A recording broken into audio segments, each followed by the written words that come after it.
You probably hear a lot of fitness influencers say that protein shakes are a complete waste of your time and money. But to be honest, I kind of disagree. I've been using protein powder for quite a while now, and I've seen some pretty decent results using it, and it's also great whenever I'm in a time crunch. While it can be really good for losing weight, there's probably some simple mistakes that you're using that are actually causing you to gain weight like crazy. So in today's video, I want to show you the top 3 mistakes that people do when using protein shakes and how you can use it in your favor when losing weight. But let me ask you a question. How much protein do you actually need in your protein shake? Do you need 20 grams, 40 grams, 100 grams? To be honest, a lot of people still don't know this answer. And for me, I thought I would just need to put 1 scoop in, just mix it up and then go to work. But I was dead wrong, because over the time I ended up getting really hungry. I started not keeping as much muscle as I really wanted to. And because of that, I was just frustrated when I was trying to get through my weight loss journey. And I don't want you guys to go through the same thing. And to be honest, it's way more simple than you think. All you need is about 0.7 to 1 grams of protein per pound of body weight. So the more intense you do in your training, you're generally gonna need a little bit more. So I would just recommend sticking with the 1 gram per pound of body weight. And now the thing that caters to this is the amount of meals that you have throughout the day. So for example, if you weigh about 180 pounds and you're having 4 meals a day on average, all you need to do is just split that up into even meals. So in this case, you would just need 45 grams of protein in your protein shake if that is one of your meals. So that is an easy way to start implementing this so you can start losing weight in the long term. So if you don't know how much protein you're having in your protein shake, which you now do, this could cause a lot of issues, as I mentioned earlier, but don't worry, that is now covered. But now the question begs is that what types of foods do you actually use to get that much protein in? And at first, you might think that you just need protein powder, but to be honest, you are dead wrong about that, because there's a lot more options than you think there. And at first, I thought the only thing I needed was just protein powder at a place like Walmart or Costco. Just find the cheapest one, mix it up, and then call it a day. But what if I told you that this is the worst way to make a protein shake? Because there's so many things that you're probably not even considering when you're actually picking out your protein powder. For example, there are multiple different types of protein powders. There's whey isolate, there's whey concentrate, there's casein, there's plant-based protein powder. There are tons and tons of different types, and this gets really confusing if you start looking into the minor details of these. But there are a lot of common things that all these protein powders can have depending on the company. So this is why you need to read your labels. And the first would be unnecessary added sugar, because a lot of times for them to make it taste sweet and you start getting addicted to it, they'll start adding a lot more sugar rather than what you just need, which is the protein.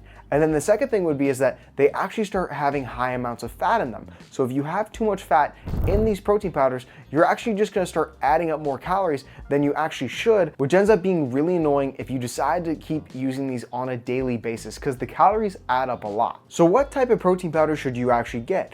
And to be honest, the one that has worked the best for me would not be using something like a mass gainer, because if you're trying to gain weight, having just 1 scoop of that could easily be just a meal replacement in of itself. So I highly recommend not getting mass gainers or weight gainers or anything like that, and sticking to 0 carb or very low carb options. And then it mainly has a lot of protein. So a couple good examples of this, just to give you guys practical examples, would be things such as like Isopure, Levels, or Naked Nutrition. I've tried these before. I personally love them. If you're interested, there's links in the description below for you guys to check out. But those are some decent options to begin with. And if you also don't have any protein powder, or you don't enjoy having protein powder, then there's 2 simple options that you can add, and that would be cottage cheese and Greek yogurt. Because when I would use these, whenever I ran out of protein powder, for example, like Oikos Vanilla, so good. I've made a couple recipes in my previous videos if you want to check it out. But it is so good, especially if you want to add this into your protein shakes, and you won't regret it. Just trust me. So now you got some high quality protein sources for your protein shakes. The question now is what types of foods do you add it with? Because this is the biggest mistake people make that can cause them to gain tons of weight and they don't even know it. And it all comes from this term that I like to call breaking the blender. And let me tell you a story about this. One time, one of my friends and I, we decided to go to a place like Movida, and we decided to get just some protein shakes there, because they do have smoothies where you can add protein powder, and they do taste pretty good. But at the end of the wait, when we ended up getting our protein shake, my friend thought that we had about 300 calories in our shakes. But I said, I don't think that's actually true. Let's take a look at what foods they put in our shake. And as we're going through each ingredient, we realized that it wasn't 400 or 500 or even 600, like 800 calories inside your shake, and it really makes you question how you can have like 2 cups of something with that many calories, and you'd be totally surprised.